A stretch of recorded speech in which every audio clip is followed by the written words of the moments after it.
Okay, welcome everyone for the discussion, and before going to our appointed topic or the traditional theme, I would like to ask if anyone is having any question or interview reports or any suggestion. There are no, we can go to the topic. Asrai Bante, yes. We have not received any reports from this end, Bante. Good. Then we are open to start with the Sutta Nipata. We have finished Kalaha Vivada Sutta, and we are now on Chula Vyuha Sutta. So I would like to invite Venerable Buddharakkhita to start the point where we stopped last time. Present day, it's a lightning conductor. Present day. It's a spikes. And earlier it was made out of brass. And keeping up of the chaitya or up of the vihara. And we call kota.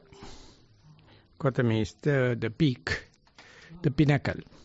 And later we develop into the lightning conductor. So it's diluting the static energy because it is making a surge all the time. So there is no lightning attraction because it is always diluting the electric this thing. But later it change into clay. Clay won't do it. But the thing is, before the rain, it get wet. It is having moss. And then it's having a kind of a weak conductor to the earthening. So it is like a earth wire in the three-core light system. So likewise, it's working as a, scientifically speaking, working as a lightning conductor. But it appears like a peak, the pinnacle. And the Buddha says, more you go away from the Himalaya, the Nepal, you have the highest peak of snow. Further you go there, you can see the peak far away. Dure tansi pakasenti himavanto. So likewise, it's a eye-catching, the pinnacle. But it has a scientific this thing also. So recently they found the older the lightning conductor, more the amount of platinum. So there was a deep state. This thing, everyone, with the sponsorship of the government, they changed this thing, telling renovation. All places, everyone renovated because they knew the lightning conductor is with ages, with each and every lightning absorbed, there is a kind of electric electrolysis happening, and very rare the heavy metals are happening. So now only people comes to know this is not to sponsor the place, but they are removing it and try to extract all the good things in the pinnacle. But that is physical. But the pinnacle means the higher spirit. And it is more go up, become less and less, ultimately ending up with the nothingness.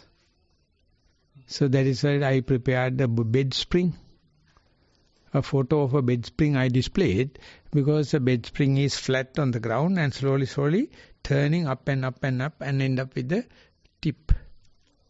And the more you go up there, anyone you become a reverend and venerated, and you are about to dissolve into the nothingness. The dissolving into nothingness is the called lightning conductor. That it's electron-wise changes happening all the time. But you can't see. But when the lightning happens, on the spark happens. Then it's very dangerous. But the pinnacle never allow that kind of a big spark to happen. It's always conducting, radiating the earth, the surge, the negative force. The cloud means the positive force. And they are talking all the time. Lightning is always attracted to the pinnacle. But it become earth. It become the surging point. So whenever your mind become, whenever you go to the fourth jhana, your breath becomes invisible. The material part is gone. But still you feel you are not dead. There is a force. Not with the gross breath, not with the medium type breath, but it's a very subtle breath. But it not belongs to you. It's a natural phenomena. It's a lightening process. It's a lightening conductor working. So therefore there won't be any tension. There won't be any frustration because it is always compromising. That you can't see. So I went to Canada and they are preparing a special aerodynamics. They are preparing especially for the spacecraft and kind of thing. Even a light, small emission of the electrons, they can see it. They are preparing with the dynamo very little light, very little this thing, and at the end of the electrodes, they can see the light. And how it is increasing and become visible, they know the lightning can happen. So that is very important for them to, when something is crossing the air in a vast speed, how the accumulation of energy and lightning, how it is working with the lightning and how it is working with the clouds and the air. So they are working, and they are the people making the more sophisticated tools for the NASA. Spacecrafts, how the different electrons and the protons working in the space and the air and in the sea and the earth and the kind of thing. So it's a very area we can't see, but we are fairly now with the knowledge, scientific knowledge, but whenever it comes to the visible level, that's a different world. That's very gross. But before coming to that, just like a microscope, they are developing. So each and every vihara, and many people place gold, jewels and relics on the pinnacle. So all the looters came and destroyed all the pinnacles. And whenever earthquake happen, that will topple. And we go to Burma, you can see some vihara, they have a little conical shape, and the top is broken down. That means that place is not good for a chaitya or vihara. So they have to find a proper place with less amount of earthquakes. If there are earthquakes, this is the part they shake it and topple down. So Pegu, the early kingdom, there are a lot of places, huge chaitya broken. With a lot of earthquakes. So that means they are not good. So the Pisa, for pyramids, 3 pyramids, and Anuradhapura, Pruvanalisaya, Abhegiriya, they are all exactly placed in the same angle. And these are the places the earth can hold the big objects. And that is also crowned with pinnacle. So a lot of stories, a lot of fabrications. I don't know which one to believe. But I was speaking more about the significance of a rooster to Buddhism. Is there some relationship? They are pertaining to building construction. They are architectural. It's a sort of an architectural... The big building and the big Dagaba. When they are appearing, they are searching the place. In Burma, in China, they take the dragon line. In Sri Lanka, we take the snake lines. They know the snake lines, where it is happening like meridians. And they are the proper places for the good buildings and the good religious places. And they are in a 1 to 1.68 proportion. That is in the Greek as well as in Sri Lanka, as well as in Buddhist worlds. There are special kind of you need this. Now they are again, there is a Sri Lankan architect, Baba. He knows this. He is a Muslim, he is a Catholic or something. He is a world renowned. He speaks how these things are working. No mistakes, measurable. One thing is lightning, other thing earthquakes. There are some lines. They know it. So therefore, before preparing a building or size, people go to an archaeologist, architect, and sometimes mystic people and ask, is this place is good? there are physical tests as well as there are magical places also. Now India developed kind of a few gadgets whereby you can see your sleep in this place is good for you.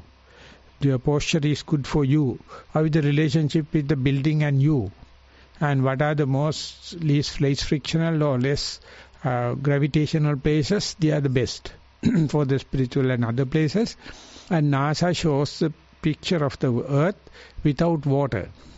It's like a shrunken orange, very odd in shape.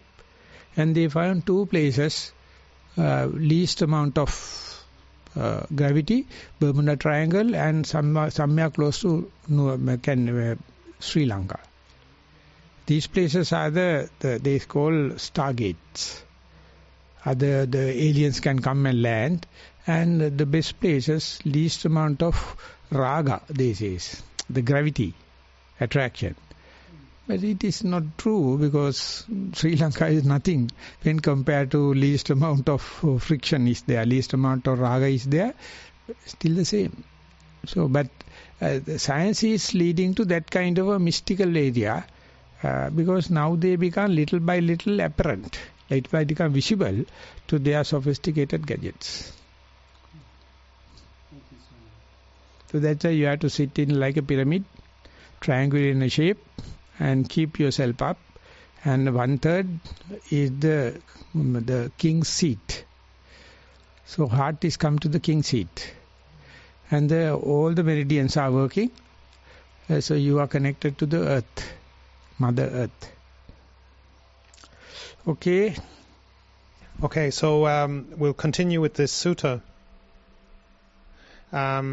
So just to remind people again, this is a dialogue happening between the Buddha and a psychic form of the Buddha. The Buddha makes a copy of himself, and so the copy is asking the Buddha questions.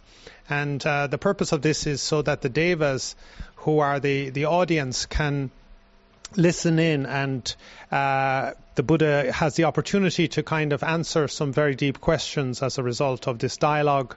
So in this sutta, the Buddha is looking at arguments, the different kind of arguments that teachers and wise people and clever people put forward, and he calls this the deployments, like how people deploy their arguments. So it's like from the general's perspective, how people organize their arguments. So the psychic Buddha begins by asking questions, and then the Buddha answers these questions. So we had begun with the first question from the psychic Buddha, where he's asking how come when people are settled in their views that they can have very skillful arguments, and how can we know the truth? Because these people are very convincing, and how can we know the truth? Because they will just object to anybody else saying that you're a fool and you're unskillful. So the Buddha answers, if one who does not affirm the opponent's doctrine is thereby a fool, a brute, deficient in wisdom. All indeed are fools, utterly deficient in wisdom, for all these are settled in their views. But if by their own view they are cleansed, pure in wisdom, skilled, intelligent, there is none among them deficient in wisdom, for their views are similarly taken up. I do not say this is correct, as the fools in pairs say to one another. They all take their own view to be true, therefore they consider the opponent a fool. So here this is a very interesting, he takes 3 stanzas to answer the first question, which is why I've had to take it in a block. And what's very interesting here is how universal the Buddha is in his perspective. So he doesn't say that you're a Buddhist, or he doesn't say that you're a Christian or a Muslim, and if you're automatically in one camp or another camp, because if you have this particular kind of view that is self-cleansing, that it purifies your mind by wisdom, and it brings you to skillful, intelligent states of mind, and that as a result of this you don't have any defect due to this purification by wisdom, then you come to the same truth. So just by joining the club, it doesn't make you a person who is in the right club, or has the right view, or has the right truth. It's only when the truth itself becomes purifying to the mind, and purification by wisdom. So, it's because later on we're going to get into more discussion about how can we know truth, how can we differentiate, how can we know anything. So this is really a deep discussion on how we can know anything, how we can learn anything.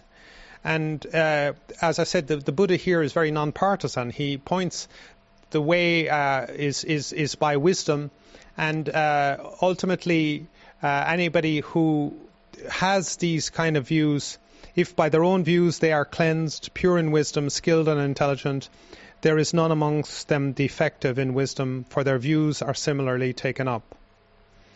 So it's a very interesting statement.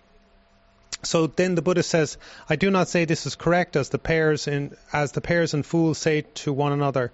So in arguments, people will always try to say, I'm right and you're wrong. So this is the pair that he calls foolish. He says you're foolish to assert that you're correct, and you're foolish to assert that that the other person is false.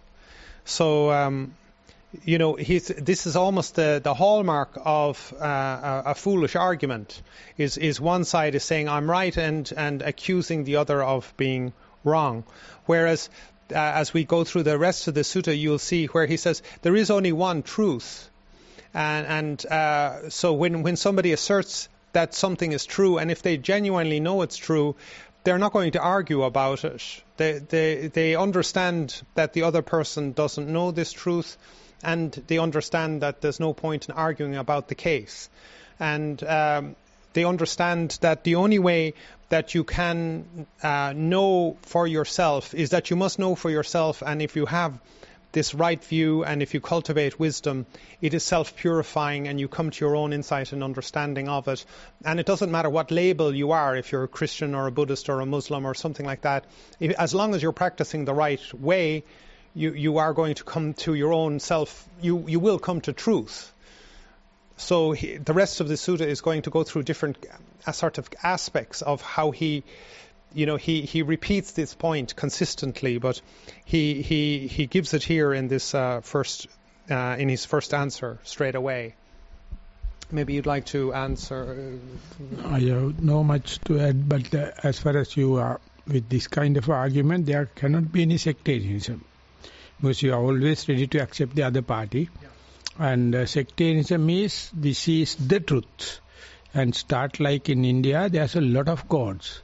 And they found one god is better than a lot of gods. Same thing happened in Greece. There's a lot of gods. And ultimately, God idea is to have a single god. And the single god is the Christian god, Jewish god, and the Muslim gods. And then now they are fighting each other. Now they are fighting the many gods. How do you call pantheon of the god? Pantheon of the gods.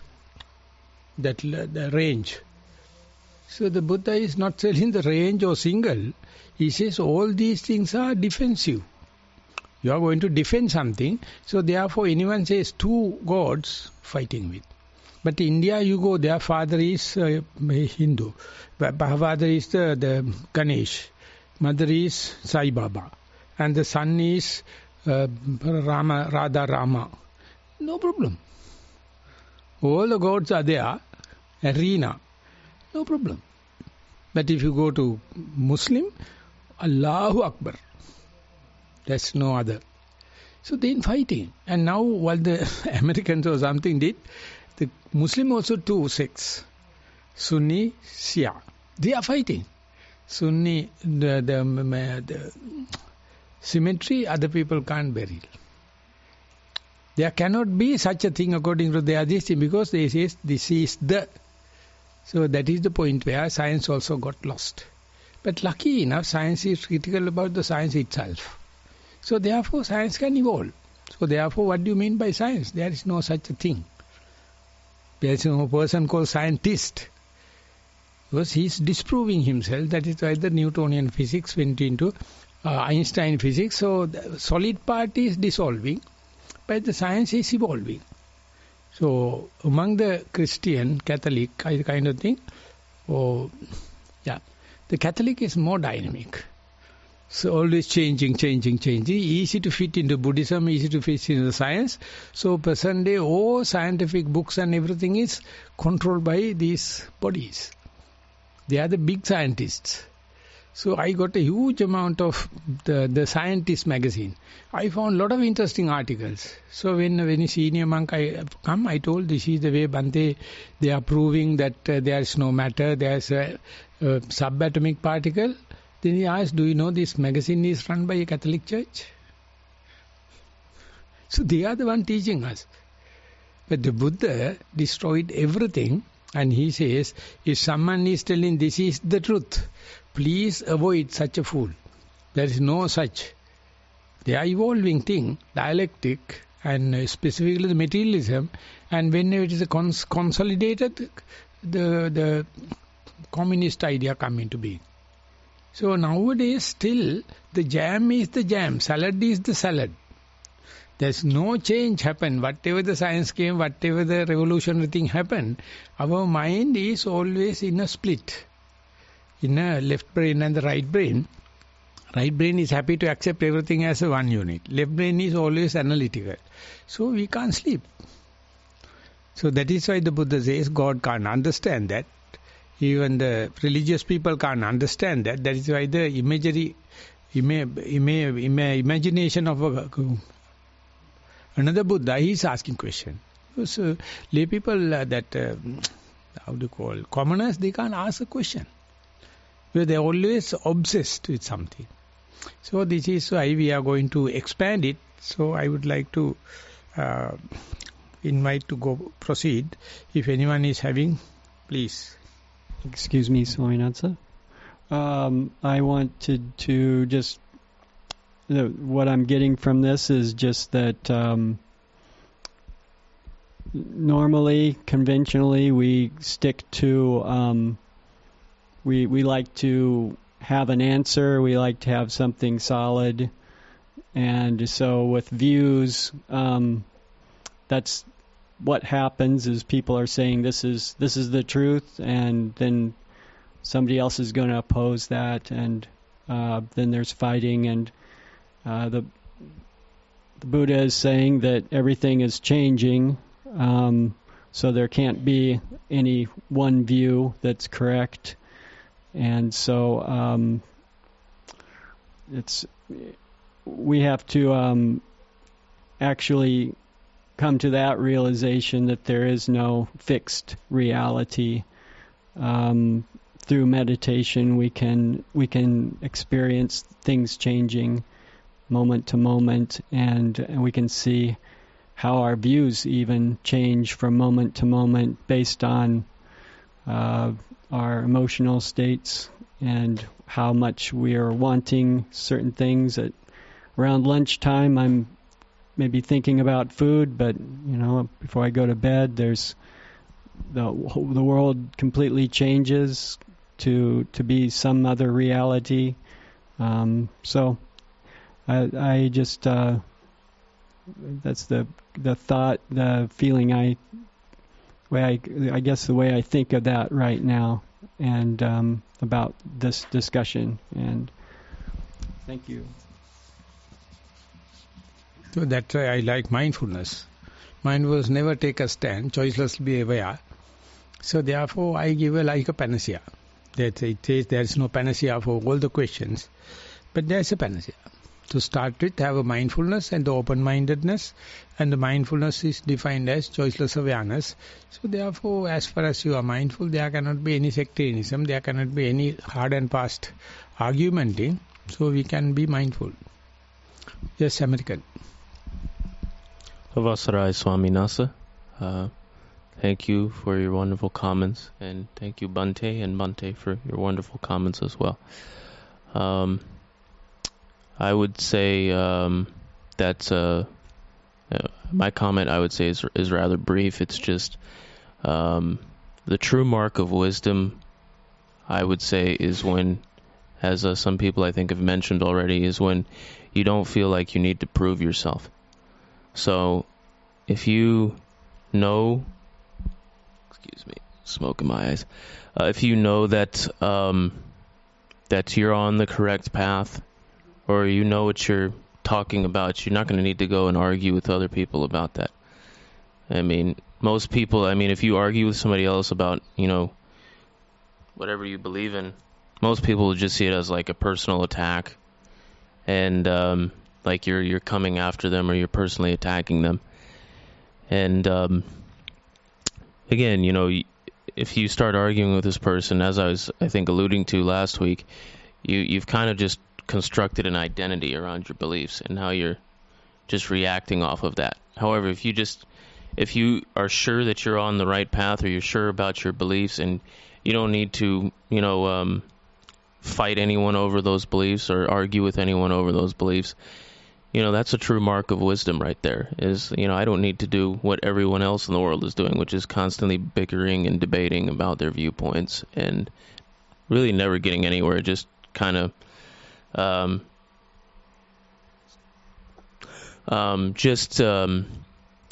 providing, each other with more proof that the other one is supposedly a fool, Like people, will get into debates and arguments simply to defend their own beliefs or viewpoints, and simply to prove that the other person is in fact a fool. So the true mark of wisdom is when you don't need to debate or argue other people about your beliefs. You're just sure about it, and you're comfortable in your own skin, you could say. You're comfortable about what you're doing, and you're sure of what you're doing, and you don't need anyone else to validate that, So that's the comment that I have. Thank you all. Maybe I'm not clear, but from my understanding, and maybe I can go on to the next verse, but the Buddha is not saying that there is no truth. There is an absence of truth. No, he's saying there is a truth. It's just that having a view, unless you have a right view, doesn't bring you to that truth. And whatever sectarian group you're in, it doesn't matter if your view is bringing you, is purifying you by wisdom and bringing you to the truth. So maybe we can get into the next few verses, and you'll see he's not saying there's no truth. He said that there is a truth, and a wise person knows this truth. He just knows not to argue with people about that, that they can't see what the wise person sees, because they haven't purified their mind. They're not purified by wisdom itself. So it's not a Pollyanny theory that a kumbaya and all is good and everybody's all together. This kind of like a Hindu thing is that we're all part of the Hindu pantheon, and in Christianity and in Islam, we're all part of God. We're all the little souls of God. That's not what he's saying at all. He's saying that by purification, by wisdom, there is one truth, and you come to it. There is an ultimate truth. But anyway, we can move on if people are happy with that. Have you anything further to comment on that, Bhante? That's why we become Buddhist. So we have Four Noble Truths. So everything is changing, so we can, the whole day we can talk about it's a truth or not truth. We need no any Kala Viva Sutta. We can just say on that itself. So therefore we have to evolve. There is a truth. That truth is evolution. It's a kind of a dialectic thing. Don't take a stand, and please carry on. So I'll carry on then. So then the Psychic Buddha again asks another question.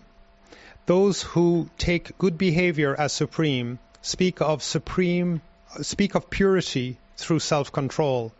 Having taken up an observance, they settle on it, thinking, let's train right here then there would be purity. Claiming to be skilled, they are led back into existence. So then the Buddha replies, if he has fallen away from good behavior and observances, he trembles because he has purity in his action. He longs and yearns for purity here, like one on a journey who has lost his caravan. But having abandoned all good behavior and observances, and their deeds blameworthy and blameless, not yearning for either purity or impurity, one should live detached, not grasping peace. So here's which number? Oh, sorry. You're correct. I skipped on to the next stanza. The next sutta actually, which is again the same name. Maha. Sorry. No, it's number where yeah, correct. Sorry, I pulled over 2 pages. Sorry. That which some say is true, correct, others say is hollow, false. Having contended thus, they dispute, why do ascetics speak in unison? Why don't ascetics speak in unison? Truth indeed is one, there is no second. A person who understands this would not dispute. These proclaim their own diverse truths, therefore ascetics do not speak in unison. So here again he continues with this hallmark of almost of people who haven't come to an understanding, because they take an extreme position. They'll say this is true and correct, and the other one will say this is hollow and false. And having contended their argument, then they stand their ground. So in this way, ascetics do not speak in unison. But truth indeed is one. There is no second. So there's only one truth. There is no second truth. Just one truth. So a person who understands this would not dispute. So a person who knows the truth understands when there's a falsity being spoken about, and if they know that this person cannot be, they understand why this person doesn't know. They just don't know. But they have a view, they have an opinion and an argument, and they're going to argue about it. And you can tell them, well, I know this because I've seen this directly myself. And the other person, well, that's just your opinion. And in the modern times, it's called having alternative facts. It was a very interesting expression by one political advisor to Trump, that they would say that Trump had alternative facts. So if you asked him why was he lying, he wasn't lying. He just had alternative facts.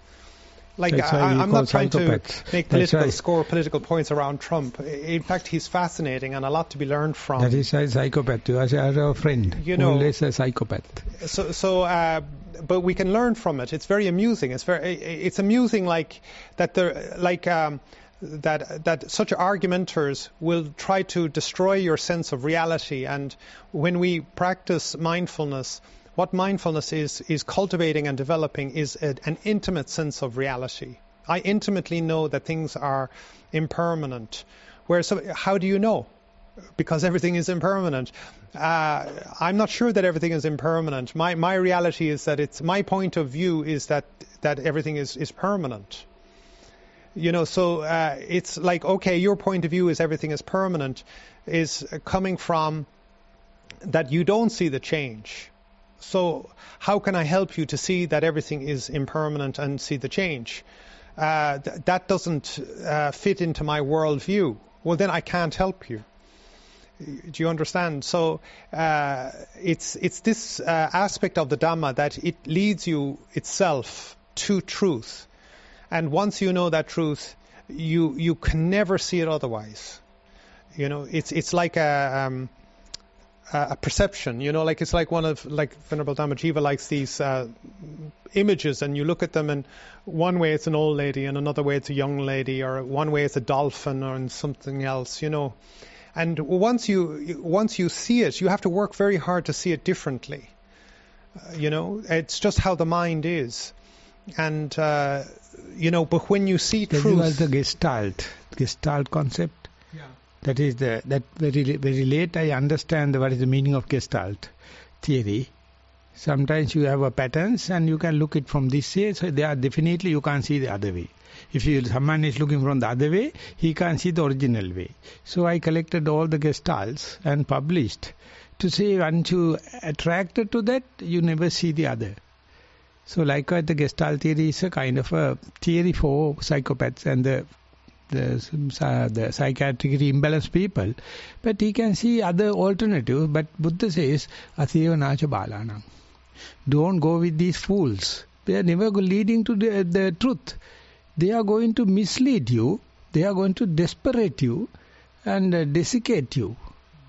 And therefore leave it aside, because earlier I read all the books.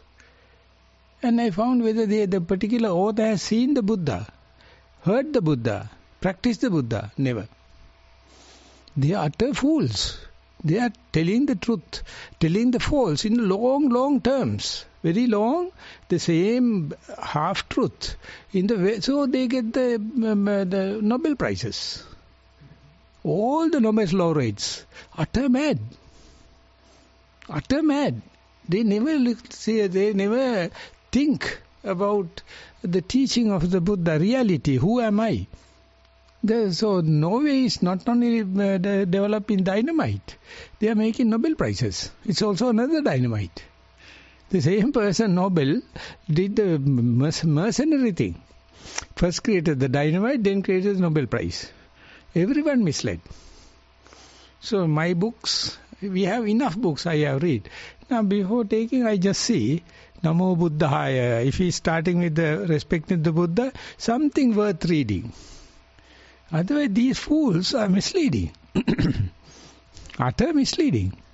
But are you being partisan? Are you just being partisan? Unless it says Namo Tassa at the start, I can't read anything. Yeah, everything. There's no truth in anything else. No. Yeah, that is I believe. That's why I became a monk, and that is why I became a Theravada.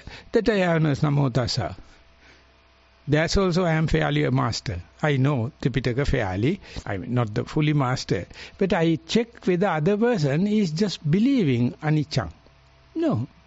Then why should I waste my time? Asevanacha balanam panditanancha sevana. Don't have a friendship with such a guy. Because as you mentioned, if he is not ready to understand their mistakes, why waste our time? Are we responsible to correct others? Never. No. We are having some kind of innocence. We are ready to accept others' ideas and argument, so we can have a discussion. We are not going for the running for the next election campaign.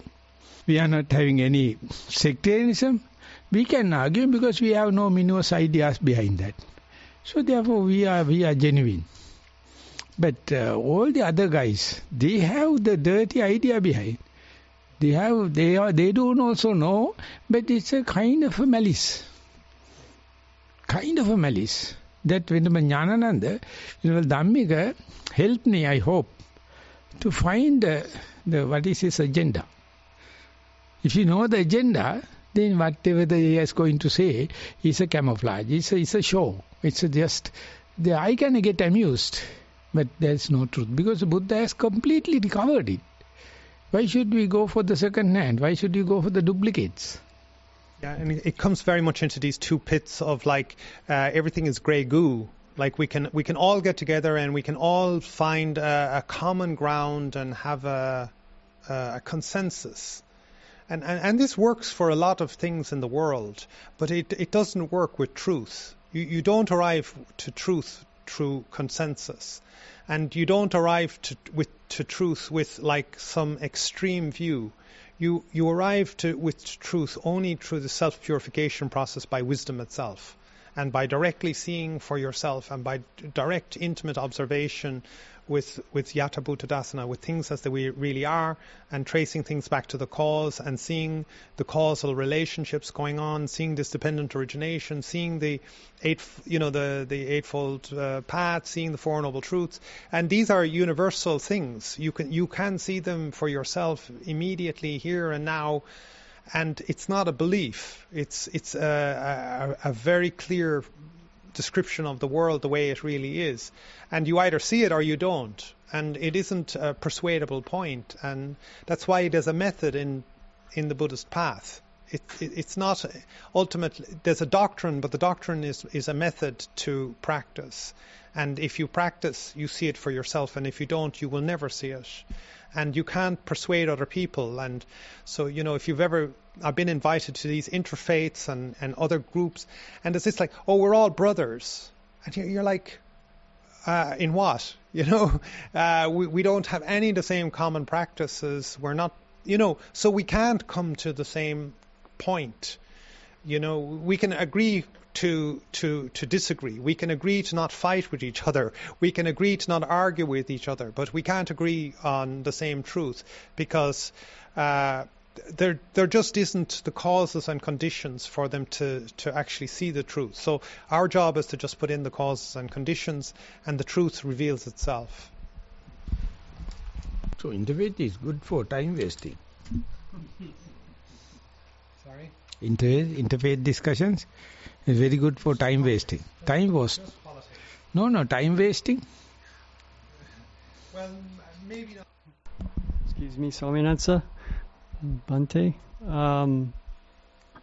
So then, what I get from this is something I've picked up, I've thought of. I think it seems to be an essence of Buddhism is that we don't rely on anything. So this would be, not relying on any, things of the world to persuade us or to attract us. Where the Buddha's wisdom is based on, it doesn't rely on anything that we can put our, that we can any dogma. Any dogma. Okay, yes. So thank you, Swaminatha. Dogma or any views. So he's guiding us to try to find the way without relying on anything, and except for his guidance of how to do that. Maybe like the Eightfold Noble Path can help us, and the Four Noble Truths makes us go in the right direction towards that, and then we have to realize it directly through, yes, primarily meditation, mindfulness, seeing things. Be here and now. Be here and now. Yes, Swami. Thank you, Swaminatha. And then as far as interfaith groups, I've been involved with interfaith groups before, and there is one thing that all faiths, I think, agree on, or like the first 5 precepts of that we follow in Buddhism, and so that's one thing we can agree on as far as interfaith, to abide by those precepts. Smoking, because to make purified or quarantine. Avasarai Swaminatha, thank you to all of you for the wonderful comments again. Interestingly enough, Bhante, you were talking about interfaith groups and sort of the way a lot of countries and societies are nowadays, where there will be like a majority of the people and they will have a belief, or there will be different groups of people and they will try to find ways to make everyone be somehow telling the truth, and they will try to involve, everyone in the discussions, and, everybody's correct, everybody's telling the truth in some way, shape, or form. But yeah, that's not entirely true, and a lot of people, like nowadays, they'll see like if like the majority of a society has a belief of some kind, and everyone hops on that belief. Oh, okay, this must be the truth. Somehow this is the truth because everybody in society, or a lot of people in society, are saying this. But that's not necessarily true, and that's totally not true per se. And this is the wonderful thing about the Dhamma, is that the Dhamma is to be practiced, as I think you were mentioning, Bhante, a second ago. The Dhamma is to be practiced, and you're supposed to experience it for yourself. So you understand the way of the Dhamma is that you're understanding the truth through your own personal experience. It's not a thing of like, everybody is just saying this, so it must be true, because everyone else is saying it. It's a thing of, well, I know the truth because I've seen it for myself. I've seen it and I've experienced it for myself, and that is why I'm not going to debate you or argue with you on this, is because I know what I believe in.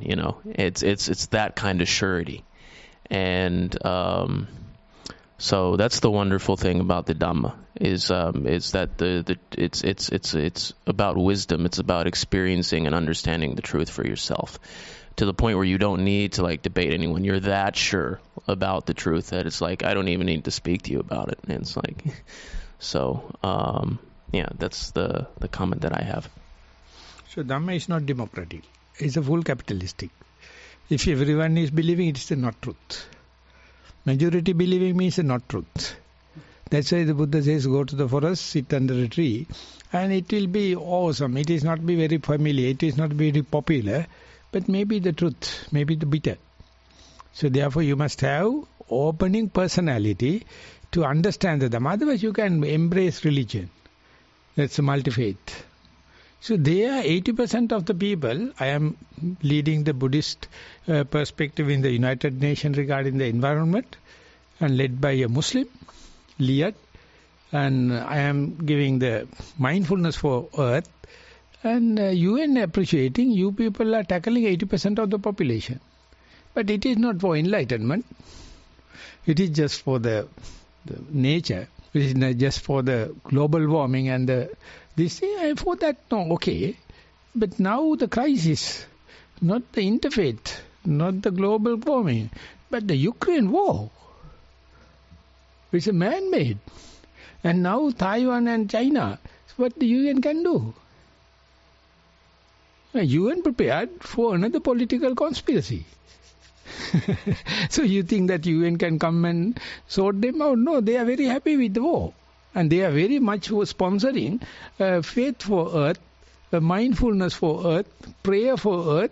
So they are just the advertisements in the television. I mean, entertainments. Once in a way, you must have some kind of feel good. So therefore, you must have in your religious life, in a serious forest meditators, you must have a little bit of entertainment. And for that, interfaith, environmental, female rights, and no poison, and lack of poison, and utter ego happy, and the green, everything natural. What nonsense! So they came during our age. Please remember, our parents were not much exposed with that. They were started the primordial, but during our time, I never thought it will come to the maturity. Now it is coming and putrefied. Everything putrefied. The war is happening. Beautiful. Beautiful. It is not ugly. It is beautiful because nothing to argue with it. But as you mentioned, you can have your own way. I would simply put, be mindful and mind your own business.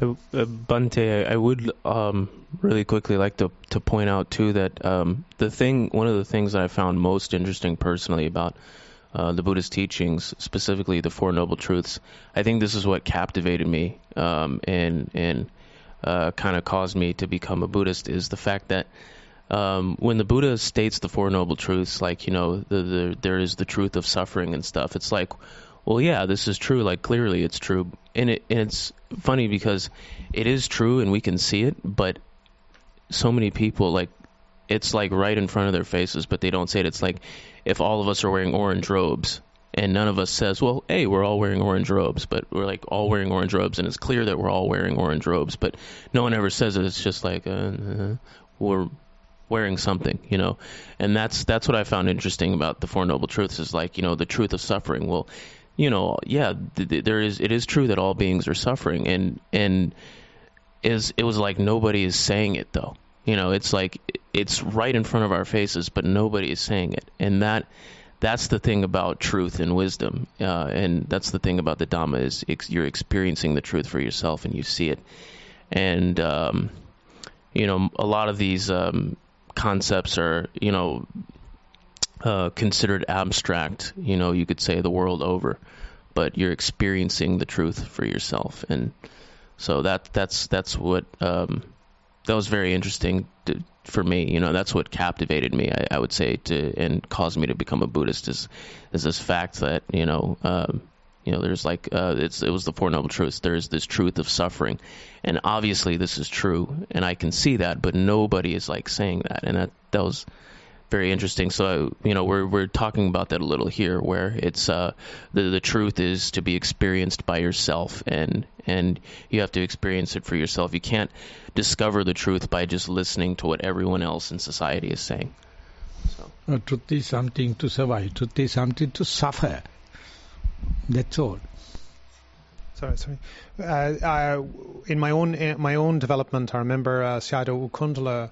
He was asked the question, "What is faith in Buddhism?" And his answer was, "Faith in Buddhism is just the faith you put in your meditation object." So, I've come to rely on my meditation object. So, if you think that there's nothing reliable in the world, actually, your meditation object and your meditation practice is the thing that you have to come to rely on, and it's that's going to bring you to wisdom and to enlightenment and to truth. So that's the gateway, and then you confirm your faith in your object by the self-revelation of wisdom itself. So faith leads ultimately through insight back to wisdom, and wisdom feeds back into faith and a confirmed confidence in your object. So it's not like we don't have anything, we have nothing in Buddhism. We have our object of meditation. The characteristic of that object of meditation is that it is anicca, anatta, and dukkha, those tilakkhana. So that's an important point as well. There is truth, and there is an object of meditation, and there is a practice, and there is a method, and there is the self-cleansing of wisdom. Vasrai. Thank you, Maha Sangha. Thank you, Maha Thero, for the comments. Yeah, what comes to mind is one verse also from the Sutta Nipata, talking about how what the worldlings think is true, the noble ones know is false. And what the worldlings think is false, the noble ones know is true. And so it does seem quite clear that there isn't just one giant abstract truth that everyone can just come to agree on. And I suppose the one thing that does bind us all is just the fact that we're all going to die. And especially in today's age, that's something that I think a lot of people neglect, that truth. And religion came about to kind of answer that truth. But I do feel that the path of the Buddha taught is the only one that teaches how to directly overcome that truth, that kind of unfortunate truth. But as we were saying with the interfaith, I do think it's important to kind of keep that Buddhist identity a bit, just for the sake of at least knowing where one stands, so that not everything is just so kind of wavy. And doesn't mean that we have to throw that view at others and kind of shove it down their throat, but to at least know for ourselves what we believe in, and at least have some idea of what path to follow down that. Because otherwise, if one just gets a little bit of everything from everywhere, then things will get very confusing. So those are my comments. Thank you. Okay, we have about 5 minutes. I hope we can proceed. So the next question from the Psychic Buddha is, but why do they assert diverse truths, those proponents who claim to be skilled? Are those truths actually many and diverse, or do they follow a line of reasoning? So the Buddha replies, truths surely are not many and diverse, except by mistakenly perceiving permanent things in the world. But having formulated reasoning about views, they assert the dyad true and false. So again, very pertinent to what we've already even been discussing is like, I would just relate it back to actually Vedana and Upasana. Once there's whatever object is arising, we immediately label it like or dislike, or neither like nor dislike. So here it's like is true, dislike is false. So it's this instantaneous process that if you become increasingly mindful of your own mind, you're aware of it. Immediately we're labeling true or false, like, dislike. So we have this diversity of truths, and just the skilled are able to, they're able to say black is white and up is down. And so that just because they can do that and just because they say that doesn't mean that there is a diversity in truth, and that it's a mistaken perception of permanence in the world. So again, this comes back to this underlining that if you have your object of meditation and faith in your object of meditation, it will lead you to a repeated experience that everything is anicca, everything is anatta, everything is dukkha, everything is anicca, anatta, dukkha. And that is the characteristics. It's not that the thing is suffering, it's that the characteristic of the thing is suffering. Like, the thing could be hard, it could be soft, it could be bright, it could be dark, but it is anicca, it is anatta, it is dukkha, this characteristic, this fundamental characteristic, and that's an experience. And otherwise we just think true or false. Well, like the light is bright or it's dark. It's not true or false. It's just the way it is, and it's anicca, anatta, and dukkha. It doesn't have a value on it. It's not true or false. It's not. So it's this perception of the permanence, as he says here, that it is anatta. That is, it's atta. And that's what you see in other people, in their views. There's always no, this is the way it is. This is the way it is. And there's that kind of insistence on the permanency, or it's not the way it is. It's a nihilism, and it's a denial of the way it is. So one is eternal, one is nihilistic. So you can see how these philosophies and views just build on that very simple thing, that they're not seeing that it is impermanent. They're not seeing that it is just arising because of process, anatta, and that suffering is a characteristic that comes with that quality. They all come together, and it's not an opinion, it's not a view. You have to experience these things, and you have to experience it like millions and billions and billions and billions of times, and you can't persuade yourself. You can't just agree with it philosophically. You have to deeply experience it in your heart. In every moment, it's just it becomes a weight and a crushing force till it just explodes, and you that's the way it is. The yata bhutanasana, that's the way it is. And so anyway, that's all I have to say on that little section. Now we are about to end the discussion, but I would say, as Venerable mentioned, we have to take nimitta. We have to take object of meditation and disprove it. Nimitta become animitta. Then you become enlightened. Without taking a nimitta, what to disprove? So therefore you have to take negative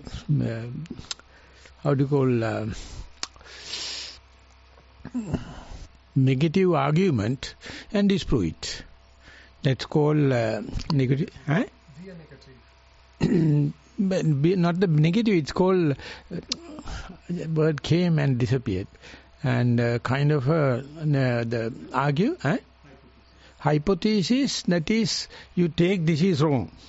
Thesis and antithese. Thesis, and then you disprove it. That is the counter-argument. And that's a very, very good way of presenting in the reasoning in adult psychology. And therefore you take it, yes, there is atta, there is a set, there is a breath, there is a walking. And you deep into scrutinize into that, till that there is no atta. So you take nimitta, you meditate up to animitta, you meditate up to appanihita, meditate up to sunyata. So without taking nimitta, you can't start. So taking nimitta does not indicate you are going to prove it, you are going to disprove it. that hypothesis, null hypothesis we call. You take a null hypothesis, agree with the teacher, agree with the object, and practice to see whether your hypothesis you have taken as null hypothesis, anicca dukkha anatta, or permanent, pleasurable, and atta. So you are destroying yourself. That is what you call epistemological, you are suicidal. You are taking an object to disprove it. Take a nimitta, practice up to the animitta. So that is only I am talking about vipassana, not in samatha. Samatha is a kind of confirming the same object and you abiding by, you enter into just like a bunker and you take rupa jhana, arupa jhana. No harm, good, because you are not destroying others. But whenever the vipassana, that very object you have taken as nimitta, you have to see it's a false, it's a fabrication, it's a animitta. So that is called vimukti magga, that three characteristic, animitta, appanisa, sunyata. So ultimately you have facing a huge psychological barrier. Are you going to prove the object or disprove the object? Are you going to prove the null hypothesis or disprove the null hypothesis? So teacher has a very big role. The inferential knowledge is having a big role and rational knowledge is having a big role, not at the beginning. When you have enough experience, you have to put into the inferential knowledge. That is why we are having a discussion. That's why we have taken the Sutta Nipata as the topic. And keeping the subject open, not telling that not to take an object. Take it an object as a permanent, suffering, pleasurable and atta. Disprove it. That is what you call taking a null hypothesis and disproving it. See, in that sense, I like science. Not to prove it is true. To prove it is disprove. Okay, I think we have to go to Pindapaya. Thank you very much. Today's discussion is more on the view, our experience than the book. So thanks to the Kala Chula Viva Sutta. Thanks everyone for participating.